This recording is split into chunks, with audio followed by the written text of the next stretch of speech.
ইনকিলাব মঞ্চের আহ্বায়ক শরীফ ওসমান হাদির দাফন সম্পন্ন হয়েছে। শনিবার বেলা সোয়া ৩টার দিকে ঢাকা বিশ্ববিদ্যালয় কেন্দ্রীয় মসজিদ প্রাঙ্গণে জাতীয় কবি কাজী নজরুল ইসলামের সমাধির পাশে তাকে সমাহিত করা হয়।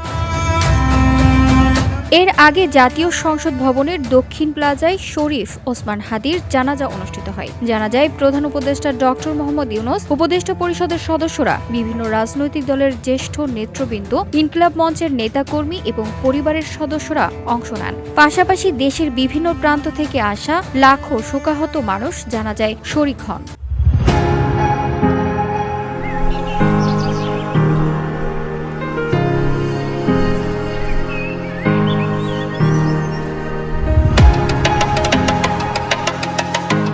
বেলা সোয়া ১১টার দিকে রাজধানীর শহীদ সোহরাওয়ার্দী মেডিকেল কলেজ হাসপাতালে শহীদ ওসমান হাদির মরদেহর ময়নাতদন্ত সম্পন্ন হয়। সকাল ৯টা ৪০ জাতীয় হৃদরোগ ইনস্টিটিউটের হিমঘর থেকে মরদেহ মর্গে নেওয়া হয়। এ সময় সেনাবাহিনী, বিজিবি, পুলিশ সহ আইন শৃঙ্খলা বাহিনীর কঠোর নিরাপত্তা ব্যবস্থা নেওয়া হয়। মরদেহর সঙ্গে ছিলেন হাদির স্বজন, সহযোদ্ধা ও সহকর্মীরা।